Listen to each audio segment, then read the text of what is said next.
What's up everyone, and welcome back to the channel. Let's dive into our first news. Charles Oliveira has opened up about his recent knockout loss to Ilia, ahead of his upcoming fight against Mateusz Gamrot at UFC Rio this weekend. In an interview with ESPN, Oliveira reflected on the emotional aftermath of that defeat and how it affected him personally. He said his last fight was against Ilia, a very tough opponent with heavy hands who's been knocking everyone out. Unfortunately, the result wasn't what he or his team wanted. Oliveira admitted that it was a difficult moment in his career, especially since he had never been knocked out before. He said it was heartbreaking knowing he was so close to becoming champion again, and the loss hit him hard. Not just for himself, but for his family and the thousands of fans who support him around the world.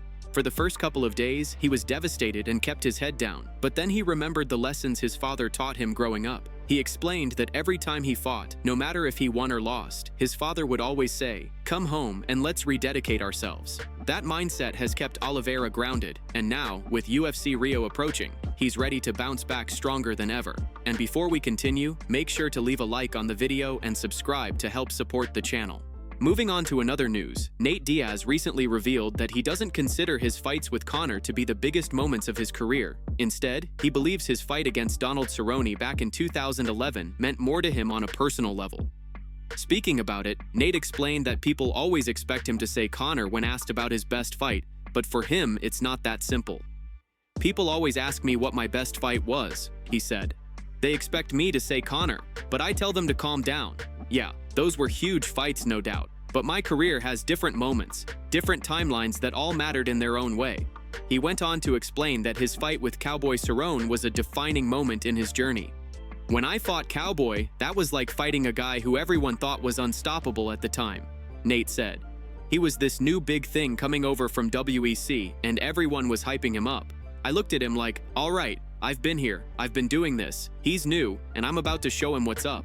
Nate recalled that win over Cerrone, a dominant, unanimous decision, as a key point in his career timeline. "It was a fight that truly put him on the map, long before his blockbuster bouts with Conor. That fight felt like a big piece of the timeline for me," he said. "It was like proving myself, showing that I belonged here, that I could beat anyone they put in front of me." He made it clear that while the fights with Conor were massive in terms of attention and money, the Cerrone fight carried a different kind of meaning. For Nate, it represented respect, hard work, and proving a point when the world was still underestimating him. Moving on to another news, Jamahal Hill, despite all the past bad blood between him and Alex Pereira, had nothing but high praise for the champion after his recent victory over Ankalaev. In a recent interview, Hill spoke with genuine admiration for Pereira, acknowledging the incredible journey and dedication that's brought him to the top of the sport. "Shout out to him," Hill said. "This dude is impressive, like really impressive. You can't not be a fan of what he does." Hill reflected on Pereira's mindset leading up to the fight, mentioning one particular moment that stood out to him. During the face-off before the bout, Pereira told reporters, "I don't want to go back to the tire shop." Those words struck a chord with Hill, who said anyone who's ever come from humble beginnings or struggled to build their dream can relate deeply to that feeling. "Anybody that came from nothing and grinded to get to this point feels that," Hill said. "They feel that hunger, that fear of going back to the struggle they fought to escape. It's real. You can draw inspiration from that." Hill went on to talk about the atmosphere inside the arena when Pereira secured the victory. He described it as electric, saying you could feel the energy radiating from the crowd. "I was there, and you could feel it," Hill said. When he got the win, he set everything on fire. "The energy was unreal. That's what this sport is all about. Passion, drive, and perseverance." He also gave credit to Pereira for keeping the light heavyweight division alive and exciting, calling him the biggest star in the sport right now. According to Hill, having someone like Pereira at the top doesn't just inspire fans, it motivates every fighter in the division. "Having the biggest star in the sport in your division does nothing but motivate you," he said. "You could see it that night. There were a bunch of 205ers there. Olberg was there, Jiri was there, I was there, Khalil was there, all of us watching and feeling that fire. You could see the spark in everyone's eyes." Hill said that Pereira's performance has reignited the hunger within the entire division. "Fighters are motivated, the competition is alive, and the energy around light heavyweight MMA hasn't been this strong in years.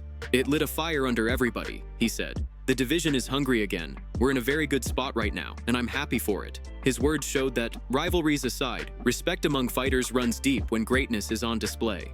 Moving on to another news, Dustin Poirier has shared his honest thoughts on Charles Oliveira's quick return to action after suffering a brutal knockout loss to Ilia this past June. Oliveira is scheduled to face Mateusz Gamrot this weekend at UFC Rio, but Dustin doesn't believe it's the best idea for him to be fighting so soon after such a devastating defeat. In an interview with MMA Junkie, Poirier admitted he's concerned about how quickly Oliveira is stepping back into the octagon, especially after being knocked out cold by someone with Ilia's kind of power. Poirier, who trains alongside Gamrot at American Top Team, said that knockout was serious and not something fighters should rush to recover from. "Anytime someone gets put out like that," Dustin said, "I don't recommend them turning around as quickly as possible. You need to take time off, recover, and let your body and mind heal." He pointed out that we've seen this before with Alexander Volkanovski and other fighters who returned too fast after being stopped. According to Poirier, that kind of decision can easily backfire if the fighter isn't fully recovered. He went on to say that Gamrot might surprise a lot of people this weekend, especially with the improvements he's made to his striking over the past couple of years. While many fans view Gamrot as a grappler first, Dustin reminded everyone that he's knocked opponents out before, even with those small 4-ounce gloves. "People don't think of Gamrot as a one-punch knockout artist," he said, "but everybody is dangerous with 4-ounce gloves." For him, this is a dangerous fight for Oliveira, especially if he struggles to get the takedown. Poirier broke down the matchup in detail, explaining that Charles is a very front and back style fighter, while Gamrot needs to use more lateral movement to avoid getting caught. "He has to be either all the way in or all the way out," Dustin said. "You can't stay in the middle with a guy like Charles. He's long, he's strong in the clinch, and he knows how to smother your boxing." He described how Oliveira uses front kicks to close distance and then transitions smoothly into the clinch, using his length and control to dominate exchanges. However, Dustin believes Gamrot's wrestling background gives him a huge advantage in dictating where the fight takes place. He's confident that if Gamrot wants to stand, he can. If he wants to take the fight to the ground, he'll have the skills to do that as well. If Charles tries to take him down, Poirier added, "I think Gamrot's takedown defense will hold up, whether it's against the fence or in open space." He praised Gamrot's ability to scramble, noting that he's one of the best in the division at turning bad positions into good ones. To finish, Dustin offered one key piece of advice for anyone facing Oliveira: don't stay on a straight line. It's clear Poirier sees this as a dangerous, unpredictable matchup, and all eyes are now on UFC Rio to see how it plays out. Moving on to another news, UFC heavyweight Justin Taffa is officially no longer part of the UFC roster. The news comes just weeks after what was supposed to be his big homecoming fight in Australia. Taffa was scheduled to compete at UFC Perth against promotional newcomer Louis Sutherland, in what many considered a bounce-back opportunity after suffering consecutive losses. However, things took an unexpected and unfortunate turn during fight week. While cutting weight for the bout, Taffa was rushed to the hospital after experiencing serious complications. The fight was immediately canceled, and fans were left wondering about his condition and future in the sport. Now, Taffa has finally broken his silence. On Tuesday, he took to social media to address what really happened and to share some emotional news with his supporters. In a heartfelt message, Taffa revealed that he'll be stepping away from the fight game for a while. Although he didn't directly say he was released by the UFC, the wording of his post strongly implied that his contract with the promotion has ended. That makes him the first heavyweight in UFC history to be released after missing weight, a record that no fighter wants to hold. Taffa wrote, "Taking time out of this fight game. The body and mind need time to recover. 6 major surgeries in the last 3 years does that to you. Time to enjoy the other fruits of life for now and enjoy watching my kids grow." He went on to thank the UFC, saying, "Had some good times in there. God willing, if I return to fight again, I'll be a lot healthier and able to show you my true potential. If not, then God has something else planned in store for me." He ended his post by showing gratitude to his fans, writing, "I appreciate all the support and love. You guys pushed me on when I thought I couldn't. What a ride." It was an emotional statement from a fighter known for his toughness and knockout power, but it also showed a side of vulnerability and honesty that fans rarely see. For many, Taffa's announcement is a reminder of the brutal realities of MMA, the physical toll, the mental strain, and the sacrifices that come with chasing greatness inside the octagon. Whether or not he ever returns to fight again, his message was clear: health, family, and peace of mind come first.